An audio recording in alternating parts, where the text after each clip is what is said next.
Olá, começa agora mais um Bate-Papo Sindical, o seu programa que vai ao ar nas redes sociais do Sindijude PE. E o tema de hoje é Direito e Sociedade. A gente vai falando um pouco sobre as demandas sociais ao longo da história e também especificamente na área do Tribunal de Justiça e também como a área do direito suplanta toda a sociedade. E para falar sobre esse tema, nós temos dois convidados. O primeiro secretário do Sindijude PE, Marcos Pereira, e um dos advogados da entidade, o doutor André Barreto. Sejam muito bem-vindos ao Bate-Papo Sindical. E a gente inicia esse papo conversando com Marcos Pereira, ele que é o primeiro secretário da entidade. Muito bem-vindo, Marcos. E de que forma você vê a área do direito e sociedade de uma forma geral? Obrigado, Jade. Agradeço aí ao Sindijude pelo convite. Faço parte do Sindijude, mas não tenho o hábito de falar sobre questões jurídicas, assim, né? Eu fico mais na retaguarda ali, cuidando de a parte mais burocrática da entidade, vamos dizer assim. Gostaria de saudar nosso colega aí, advogado André. Esse sim, um pensador do direito, já conheço. Um cara muito competente, vai acrescentar muito aqui no nosso debate. Mas, enfim, falando aqui um pouco sobre o tema, como o Jade já colocou aí, assim, quando a gente fala, né, de direito, sociedade, me vem logo à cabeça a faculdade de Direito, né? Eu tenho formação jurídica, e lá quando a gente estuda teoria geral, o André vai lembrar disso, a própria sociologia jurídica, a gente é apresentado, né, naquela oportunidade, é um brocado muito famoso, né, de um jurista chamado Ulpiano, que ele escreveu numa obra chamada Tratado de Direito Civil, que onde existe o homem, há a sociedade, e onde existe sociedade, há o direito. Isso significa que o direito ele nasce do convívio entre as pessoas, né, como uma forma de regular, né, essa convivência. E ele se manifesta de diversas vertentes, como, por exemplo, a criação de regras, né, não necessariamente escritas, e também a própria resolução de conflitos, né, que é decorrente dessa sociabilidade, né, desse convívio entre os cidadãos. Isso é tudo, na verdade, decorrente de um dinamismo social, né, porque assim, a sociedade ela muda ao longo das eras, ao longo dos séculos, né? E o direito ele tem a necessidade de se amoldar a essas mudanças. Antigamente, né? Nas épocas antigas, na Idade Antiga, na Idade Média, né? Os reis eles governavam e estabeleciam regras, né? Por exemplo, de sucessão, né? Do trono, regras de convivência entre as pessoas e também regras de resolução de conflitos. Os próprios reis resolviam os conflitos na época, né? Nem sempre de forma democrática, né? A gente sabe, mas era, enfim, o direito que existia naquela época. E com o passar do tempo, né, assim, a sociedade vai evoluindo e novas demandas vão surgindo, né, para atender os anseios sociais, né? E aí, trazendo um pouco mais para próximo da gente aqui, vai lá no século XVIII, no século XIX, por exemplo, o direito do trabalho, né? Ele surgiu a partir de uma reação à Revolução Industrial, né? Havia muito abuso dos empregadores naquela época, né? Uma exploração do trabalho, crianças trabalhavam, enfim, e aí os trabalhadores unidos vão se organizando e aí vão reivindicando melhorias, vão reivindicando condições melhores para poder trabalhar, para poder, enfim, se sustentar e sustentar seus familiares, e a partir disso vão sendo criadas regras, ou seja, o direito vai se criando a partir dessas demandas, dessas reivindicações, e o direito do trabalho surge, né, a partir dessas reivindicações. Enfim, e isso tudo faz parte, né, desse dinamismo desde a época lá que eu mencionei, as épocas mais antigas, e isso vai passando até chegar aos dias de hoje, por exemplo, né, onde a gente vive um período de exceção, uma pandemia, né, que é uma coisa, enfim, que pegou todo mundo de surpresa de última hora, chegou, se instalou e mudou radicalmente a vida das pessoas, né? E aí o direito também, a partir dessa mudança, ele também vai fazer essa adaptação, como, por exemplo, as regras por meio das regras que foram criadas de isolamento social, né? Vários governantes em vários países criaram regras de isolamento a partir desse impacto social que houve por parte da pandemia, né? Houve fechamento de aeroporto, cancelamento de eventos, essas coisas. E aí as regras vão vir para exatamente proteger as pessoas, né? No caso, nesse caso da pandemia, o anseio social foi por proteção à vida, proteção à saúde, o que os governantes, né, os operadores do direito, vamos dizer assim, tinham que fazer para proteger o bem mais importante do ser humano, que é a vida, nesse caso.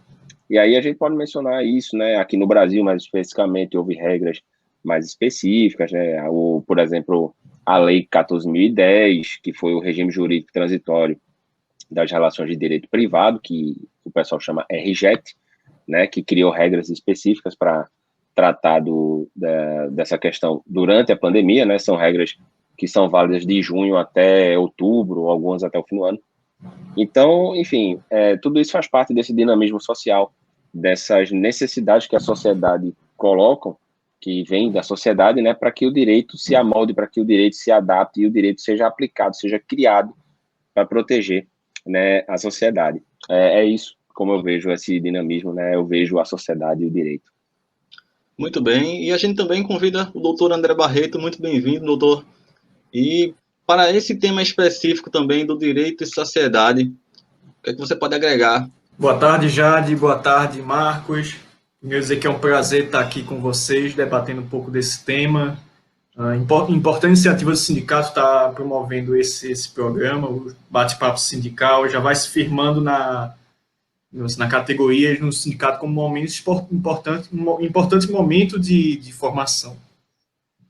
Bom, Jade, nesse tema, como o Marcos já bem mencionou, importante dizer que assim é isso. O direito ele não existe apartado da sociedade. O direito ele não é uma instância, digamos, que existe alheia e blindada de qualquer forma das relações sociais. Então, é importante primeiro frisar isso, porque, inclusive na formação jurídica mais tradicional que se tem nas faculdades de direito, pode dizer assim, o pensamento jurídico que ele é mais predominante é o chamado normativismo, como que o direito existe apenas enquanto normas jurídicas, apenas enquanto regras que se estruturam um sistema jurídico.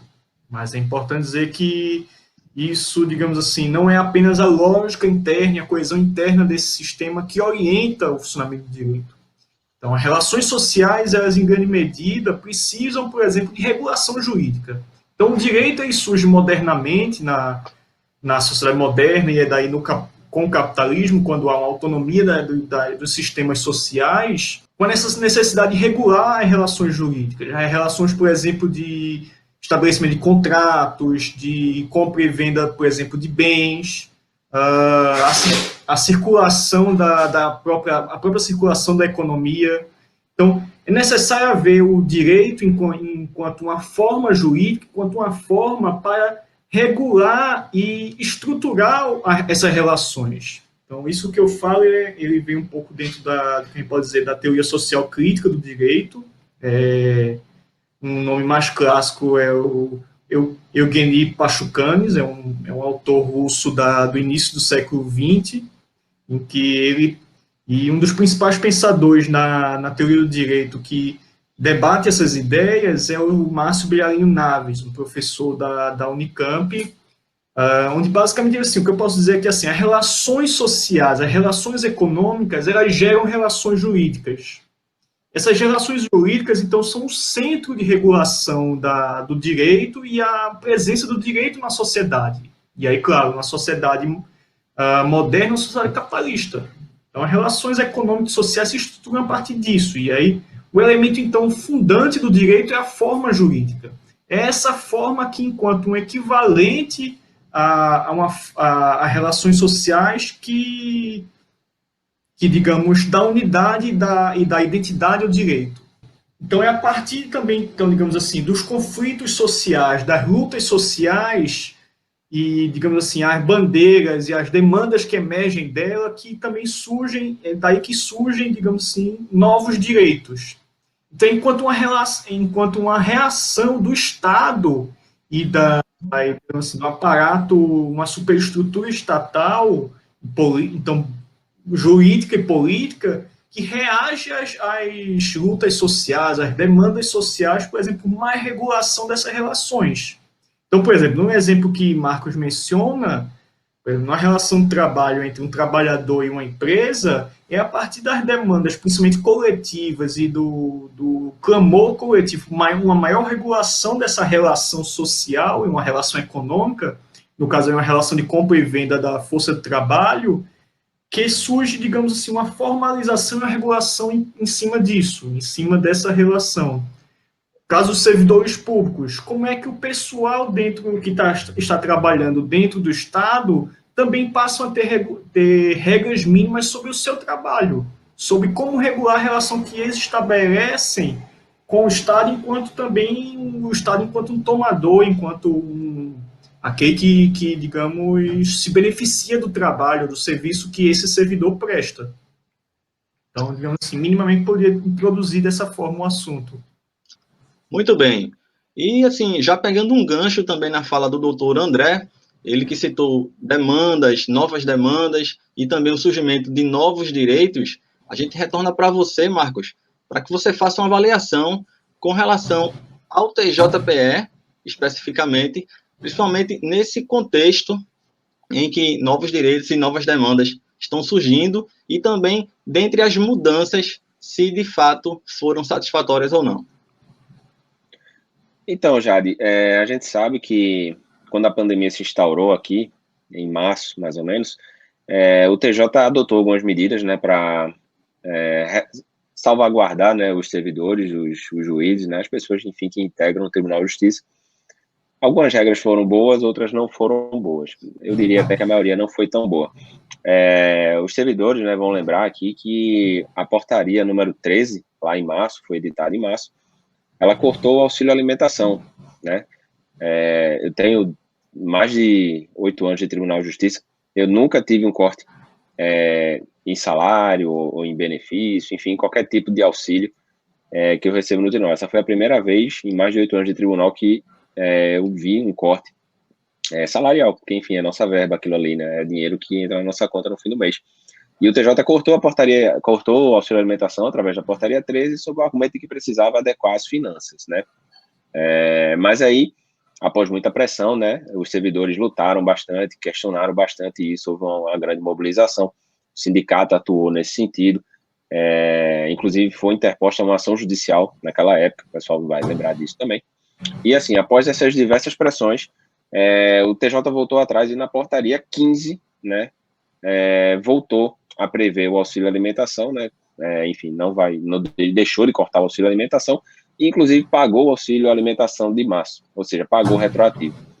E aí você questiona se realmente havia necessidade de cortar o auxílio antes, né, já que pagaram depois em dobro, então quer dizer que tinha dinheiro, não precisava ter feito isso. Então, nesse aspecto, eu acho que o tribunal falhou, né, nessa portaria aí, foi muito impactante isso. E mais recentemente, né, houve o ato conjunto 18, que foi o ato que foi o plano de retomada do Tribunal de Justiça. E vale lembrar que esse ato conjunto 18 foi um ato elaborado após uma conversa no grupo de trabalho, uma conversa democrática, né, já que o grupo de trabalho, cuja criação foi estabelecida pelo CNJ, ele é formado por integrantes do sindicato de servidores, integrantes do sindicato de auxiliar de justiça, membros da cúpula do tribunal e alguns juízes, outros convidados. Enfim, é uma discussão muito plural e foi criado o ato conjunto 18, que nos pareceu muito justo, porque ele previu diversas regras expressas, né, regras justas para a volta do trabalho. Porém, há pouco tempo depois, né, do ato conjunto 18, veio o ato 22, o ato conjunto 22, que ele meio que suprimiu, né, algumas regras do ato conjunto 18, e aí é que nasce a injustiça, porque esse ato conjunto 22, ele não foi discutido com as entidades sindicais, nenhum representante do sindicato participou da elaboração do ato 22, e esse ato ele restringiu diversos direitos dos servidores nesse momento de pandemia, como, por exemplo, ele não previu mais o grupo de risco por equiparação, né, que são pessoas que moram com idosos, moram com grávidas, enfim, moram com pessoas que são de grupo de risco da Covid. Essas pessoas, pelo ato 22, vão ter que trabalhar normalmente, não há mais previsão de teletrabalho para elas. E também ele, de forma surpreendente, ele omitiu quais são as hipóteses de grupo de risco. Simplesmente o ato 22 diz que grupo de risco são as pessoas que podem ter complicações por causa da Covid de acordo com as autoridades de saúde, mas não especifica quais são as hipóteses de grupo de risco e nem especificou quais autoridades que o TJ vai se basear para definir o que é grupo de risco. E isso está gerando muitas consequências para os servidores, por exemplo, em relação à junta médica, quando são feitos pedidos de teletrabalho, há muitos indeferimentos, inclusive indeferimentos injustos, né? O sindicato já tomou ciência disso. Então, eu acho que o que o TJ fez, né, como norma, né, para regular, né, voltando um pouco que a gente falou no início, para regular os anseios dos servidores, foram algumas poucas normas boas em uma parte, mas na maioria ruins, né, com muitas restrições que não contemplam de forma satisfatória a sociedade, no caso, os servidores do tribunal. E a gente retorna para você, doutor André, diante desse relato que a gente acabou de ouvir, de Marcos, como é que você vê essas últimas portarias e essa conjuntura também do Tribunal de Justiça e de toda a categoria? Então, Jade, eu acho que esse exemplo que Marcos colocou muito bem, de forma muito bem detalhada, é um bom exemplo do que a gente conversava no início, na primeira parte daqui do nosso debate, porque a previsão genérica por exemplo, do direito à remuneração, a proteção da remuneração e a garantia contra a irredutibilidade, contra a não redução da remuneração dos servidores, ela está na Constituição Federal. Então, a Constituição, ela garante esse direito para, por exemplo, todos os servidores públicos, seja o servidor do Tribunal de Justiça em Pernambuco, do Tribunal de Justiça de São Paulo, do Rio Grande do Sul, Rio Grande do Norte, do Legislativo, entende? Do Executivo. Agora, a concretização desse direito geral, como acontece nas situações específicas, na realidade concreta, é que, digamos assim, muitas vezes pode gerar esse tipo de injustiça. E vejam como é a partir da pressão social, da coletividade, por exemplo, aqui dos servidores do Tribunal de Justiça, que a forma, a moldura desse direito geral, ele vai para um lado ou para o outro. Então, um bom exemplo, como assim, as lutas sociais, por exemplo, a coletividade dos trabalhadores, dos servidores em exercício, em ação, é que em grande parte dá o conteúdo do direito. Nesse exemplo que também, por exemplo, do ato conjunto e que regulou a reabertura do serviço presencial do Tribunal de Justiça e o direito que os servidores têm, por exemplo, na proteção da sua saúde, da sua integridade física, além da garantia de um ambiente salubre, um ambiente seguro para trabalhar, também é um outro exemplo, porque é uma outra situação que essa garantia, por exemplo, de que o ambiente de trabalho seja salubre, ou seja, não haja agentes biológicos que prejudiquem a saúde do servidor, é uma garantia também presente na Constituição Federal, também prevista em leis federais, que no caso específico do servidor estadual, eles se aplicam a ele também. Mas, numa questão específica, por exemplo, sobre quais são os critérios para determinar grupo de risco do servidor, esse direito ele pode estar sendo violado ou não. E aí, por exemplo, é um pouco a situação que Marcos coloca. No segundo ato conjunto, as regras que o Tribunal de Justiça conformou sobre o que seria o grupo de risco em relação aos servidores e quais os critérios, foram feitas de forma tão vaga que geram a violação desse direito constitucional, que é um direito fundamental do servidor público enquanto um trabalhador. O direito que existe para todos os trabalhadores, e o servidor público enquanto trabalhador também tem esse direito de um ambiente de trabalho seguro para ele. Então vejam que é muito a partir da luta social que o direito toma forma, né? E é muito também na relação entre as partes. Então vejam como é muito do entendimento da relação social, de como a dinâmica social vai se tomando a partir de conflitos, em grande medida, que a regulação jurídica ela toma corpo, ela se concretiza.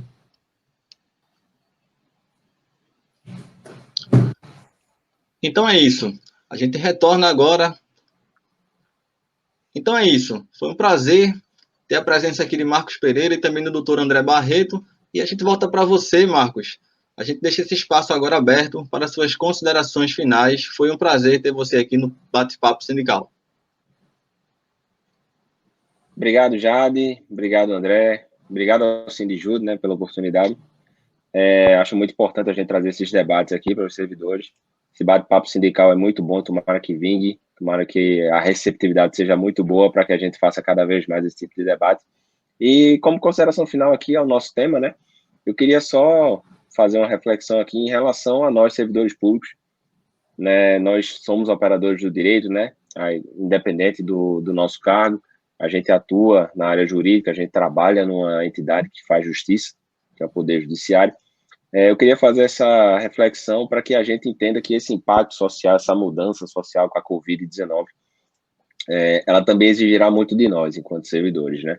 Porque as demandas das pessoas, as demandas da sociedade, que a gente falou aqui no início do debate, vão surgir cada vez mais e de diversas formas novas, né? Já que são novos conflitos sociais que estão surgindo, novas demandas, novas reivindicações. E aí a gente tem que estar preparado para fazer com que a lei, né, seja aplicada atendendo aos fins sociais dela, né? Isso está lá no artigo 5º da Lei de Introdução às Normas do Direito Brasileiro, né? Que a lei tem que ser aplicada observando as exigências do bem comum, né? Os fins sociais e tal.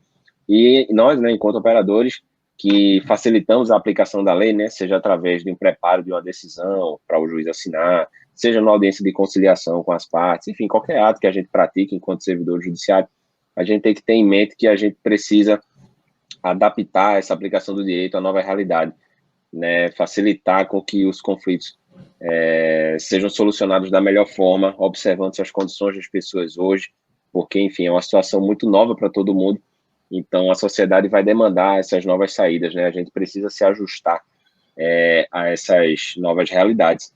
E, enfim, eu gostaria de conclamar a categoria a permanecer unida, permanecer lutando pelos seus direitos, né? Ainda há muitas injustiças sendo praticadas pelo Tribunal de Justiça, infelizmente, né? E precisamos estar unidos, precisamos estar juntos, né? Filiados ao sindicato, se possível, para reforçar essa luta, para poder a gente conseguir restabelecer a justiça, né? Que, enfim, vem faltando aos servidores, né? O tribunal vem sendo muito injusto com os servidores, há muitas pessoas, enfim, tristes com a postura do tribunal, lamentando as regras atuais da volta, por exemplo, o trabalho presencial, né, que é uma coisa muito atual que está acontecendo agora, mas assim, com força, com fé, com união, a gente deve conseguir reverter isso, e aí precisamos estar juntos, precisamos estar unidos para conseguir isso. Gostaria de conclamar a categoria para estar junto nesse momento e agradecer novamente aí a participação do André, né, aqui no nosso debate, foi um prazer debater com ele, e já aí pela mediação. Muito obrigado. E doutor André, foi também um prazer ter você aqui no Bate-Papo Sindical. Fica o espaço para o último recado. Queria também agradecer ao Sindijude pelo convite, por a gente estar fazendo esse bate-papo. Dizer um pouco uma mensagem no que Marcos diz, que o direito surge da luta. Então é necessária muita luta para a conquista e a afirmação do direito a partir do que é justo, por exemplo, para os servidores. Então, é necessário, então, seguir organizados, seguir firmes, e é nessa luta que vai se construindo as garantias para os servidores. Então, vemos que as injustiças, as violações, elas seguem existindo, então é necessário que essa união ela siga sempre firme, sempre forte. Então, é com a categoria unida, a categoria sempre organizada, que a gente consegue melhor estar fazendo essa luta. Então, seja levando demandas administrativas, judiciais, é muito fruto da mobilização política que orienta o resultado também do nosso trabalho. Então, obrigado, fico à disposição para futuros momentos, seguimos juntos nessa luta do servidor do Tribunal de Justiça. Então essa foi mais uma edição do Bate-Papo Sindical, e não esquece de acompanhar a entidade nas redes sociais, no Instagram, Facebook, o site e também no Spotify, já que o Bate-Papo Sindical também é um podcast. E não quer demais lembrar da importância da filiação, você servidor ou servidora que ainda não é filiado, fortaleça a luta da sua entidade. Sindijude PE, fortalecer e avançar.